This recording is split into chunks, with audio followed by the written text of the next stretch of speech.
चिराग पासवान दलितों के नेता है, न जीतन राम मांझी है, न ये पशुपति कुमार पारस है। साहब ये सिर्फ अपना दुकानदारी चला रहे, हक अधिकार के लिए क्यों नहीं आप अपने आका से बात करते हैं? वो भाजपा के कार्यक्रम में नहीं आए हैं, ये लोग भाड़े वाले लोग आए हैं।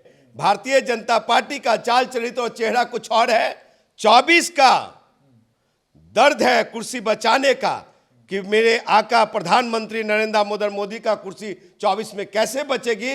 2005 में आपके पिताजी को मुख्यमंत्री बना रहे थे तो चिराग पासवान, रीना पासवान ये दोनों पकड़ के ले गए कि नहीं देश का प्रधानमंत्री बनना है। जूता का माला पहनाया जाएगा इन लोगों को।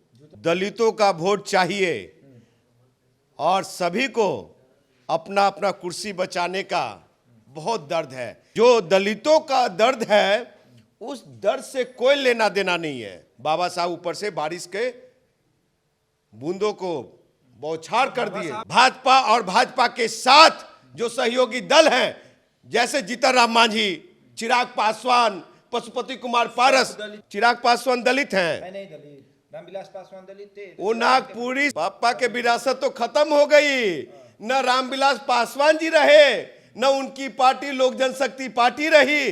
बिहार में दलित और महादलित को साधने की कवायद शुरू हो चुकी है। दलित को साधा जा रहा है और ये इसलिए ताकि 2024 में दलित किसी ना किसी पार्टी के पाले तो बैठेंगे ही, तो क्यों ना वो हमारे पाले बैठ जाए, यानी तमाम पार्टियां ये सोच रही हैं। और इसी के मद्देनजर तमाम पार्टियां दलित को लेकर एक बड़ा कार्यक्रम भी कर रही है। पहले जेडीयू ने कार्यक्रम किया और अब भारतीय जनता पार्टी कार्यक्रम कर रही है और फिर जीतन राम मांझी भी कह रहे हैं कि हम भी कार्यक्रम करेंगे, दलितों को जुटाएंगे।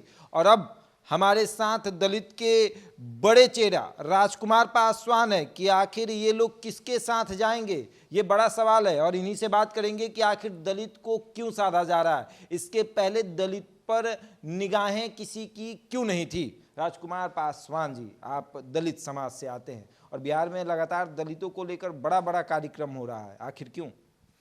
देखिए आपको बता दूं कि 2024 का बिगुल फूकने वाली है। सभी को दलितों का वोट चाहिए और सभी को अपना अपना कुर्सी बचाने का बहुत दर्द है। जो दलितों का दर्द है उस दर्द से कोई लेना देना नहीं है। भारतीय जनता पार्टी के लोग, संघ भाजपा के लोग मिलर हाई स्कूल में बाबा साहब के महापरिनिर्वाण दिवस मना रहे हैं।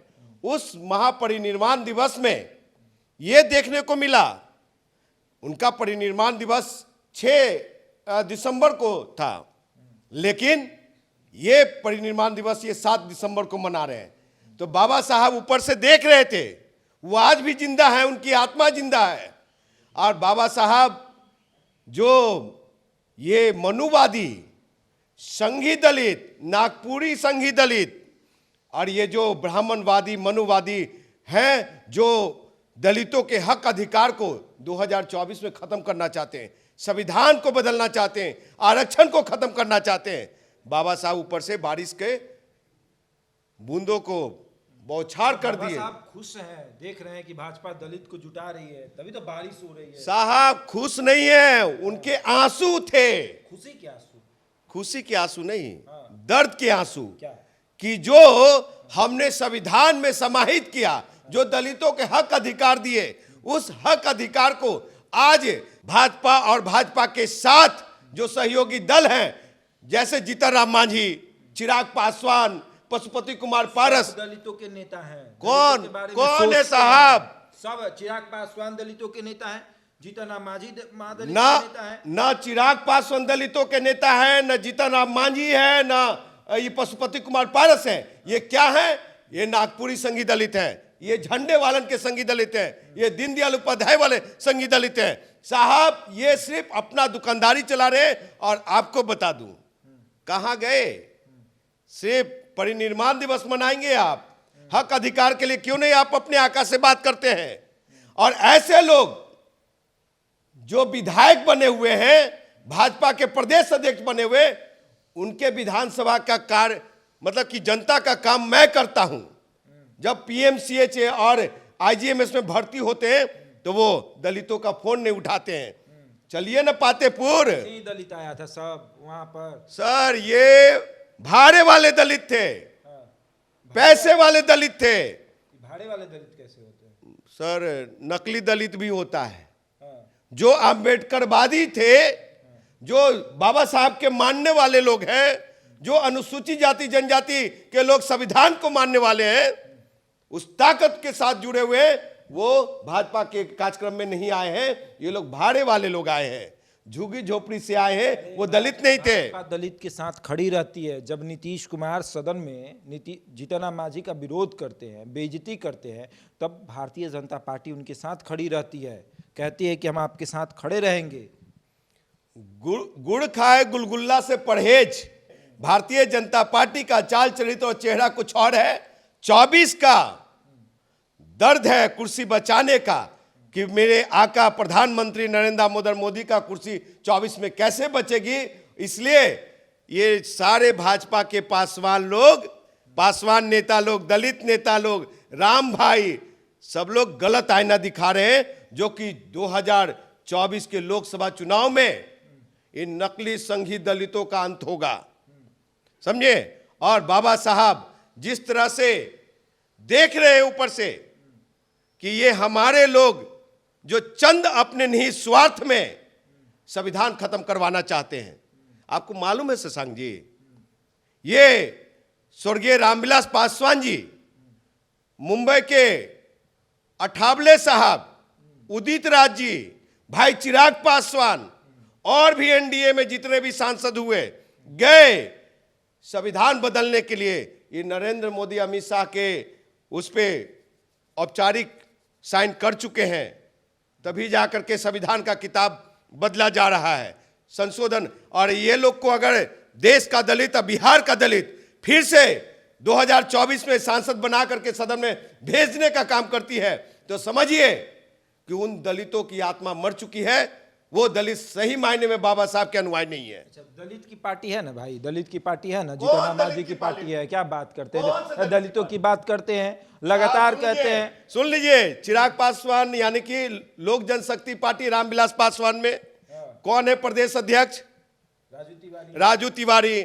और उनके संसदीय बोर्ड के अध्यक्ष कौन है? उल्लास पांडे। और खुद चिराग पासवान राष्ट्रीय अध्यक्ष। दलित राष्ट्रीय अध्यक्ष बना कि नहीं? साहब सुन लीजिए, चिराग पासवान दलित हैं। नहीं दलित, रामविलास पासवान दलित थे, वो नागपुरी संघी दलित हैं। अगर चिराग पासवान कहते ना कि समृद्ध दलितों को आरक्षण छोड़ देना चाहिए, तो चिराग पासवान से बड़ा समृद्ध कौन है रे भाई? सबसे पहले वो आरक्षित सीट को छोड़ करके अपने ननिहाल पंजाब से किसी लोकसभा चुनाव से लड़ करके जीत के सदन में जाके दिखाए, है ताकत। पापा की विरासत को कौन संभालेगा? पापा के विरासत तो खत्म हो गई। न रामविलास पासवान जी रहे, न उनकी पार्टी लोक जनशक्ति पार्टी रही, और न झोपड़ी रह पाया, और न 12 जनपद बंगला रह पाया। बंगला किसने खाली करवाया? चिराग पासवान तो कहते थे कि बहुत जेडीयू का उसमें था। साहब सिर्फ जेडीयू को बदनाम करना कि मेरे पिताजी को बहुत अपमानित किए, तो चिराग पासवान में अगर हो हिम्मत तो बिहार के दलितों को, बिहार के गरीब शोषित वंचितों को बताएं कि नीतीश कुमार ने किस तरह से अपमानित करने का काम किया है। 2005 में आपके पिताजी को मुख्यमंत्री बना रहे थे, तो चिराग पासवान, रीना पासवान, ये दोनों पकड़ के ले गए कि नहीं देश का प्रधानमंत्री बनना है साहब। ये फिर नीतीश कुमार जी उनको बहुत बड़ा मान सम्मान दिया है, राज्यसभा भेजा है। अरे नीतीश कुमार को बदनामी कर रहे हैं। जीतन राम मांझी का बेइज्जती कर देते हैं। कौन सा जी? सुनिए, दलित का बेइज्जती करते हैं। सुनिए, जीतन राम मांझी जी, मांझी समाज को नहीं कर रहा हूं मैं। ये लोग अगर वाकई में बाबा साहब को मानने वाले हैं, संविधान को मानने वाले, आरक्षण को मानने वाले, तो संघ भाजपा के साथ खड़ा नहीं रहते। इसलिए ये लोग चिराग पासवान, जीतन राम मांझी और ये पशुपति कुमार पारस अपमान के ही योग्य हैं। अपमानित होना चाहिए ऐसे लोगों को। अभी तो कुछ नहीं, जूता का माला पहनाया जाएगा इन लोगों को। जूता का माला? जी हाँ, और अम्बेडकरवादी लोग बिहार के लोग पहनाएंगे। साहब आपने क्या दिया है? कभी सदन में आपने आवाज उठाया है? सर आपने कभी, साहब सदन में इन लोगों ने कभी आवाज उठाया कि जो बाबा साहब अम्बेडकर ने 22.5% आरक्षण दिए, उसको बढ़ा के 35 से 40% किया जाना चाहिए? हमारी बहु बेटियों को, दलित बेटियों को 10% आरक्षण दिया जाना चाहिए। हमारी बेरोजगार बेटाओं को, दलित बेरोजगार बेटाओं को ये इसमें कॉलेजियम सिस्टम में जगह दिया जाना चाहिए। प्राइवेटाइजेशन में आरक्षण लाया जाना चाहिए। कभी ये बोलते हैं सदन में? अपने आका से बोल के तो दिखाएं। है हिम्मत इन लोगों में? है नहीं, एकदम नहीं है। दलित के नाम पर जाते हैं सदन में, बोलेंगे नहीं। अरे साहब शशांक जी, ये लोग, आपको फिर मैं कह रहा हूं कि ये लोग जिस तरह से दलितों को ठगने का काम किया है, किसी गरीब दलित को सदन में नहीं पहुंचाया और अपने बच्चे को, बेटे लोग को, परिवार को। रामविलास पासवान क्या थे? राम नहीं थे। कौन होके गए ना सदन में, उसके बाद कितने दलित नेता बने?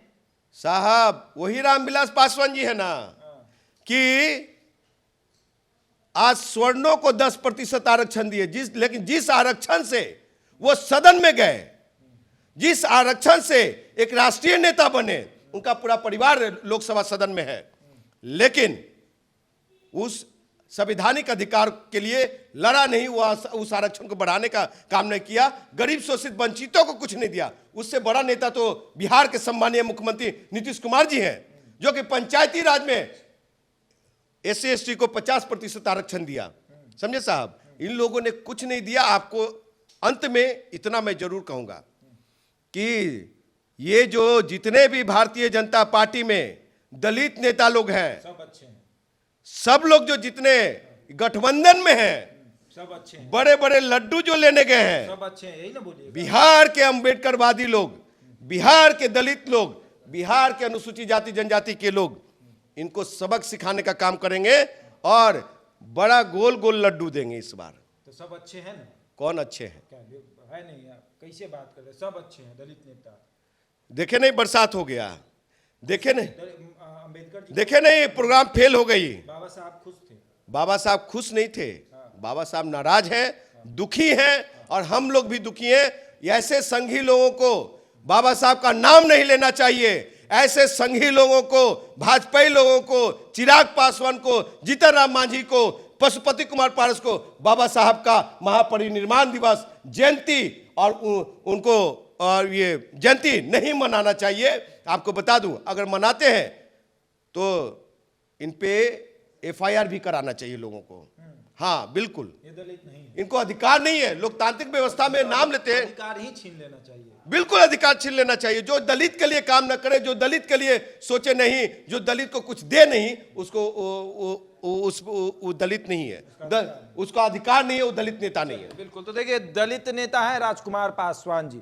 इनका मानना है कि ये चिराग पासवान, ये जीतन राम मांझी, ये पशुपति पारस से वो अधिकार छीन लेना चाहिए जिस अधिकार से वो बाबा साहब की पूजा करते हैं, या फिर बाबा साहब के नाम पर भीड़ जुटाते हैं, दलितों को जुटाकर कहते हैं कि हम आपके नेता हैं। तो वैसे में इन लोगों से वो अधिकार छीन लेना चाहिए, क्योंकि ये लोग बाबा साहब के नाम पर बहुत गलत काम कर रहे हैं। बहरहाल इस खबर में इतना ही। बने रहे हमारे साथ और देखते रहे द इंडिया टॉप।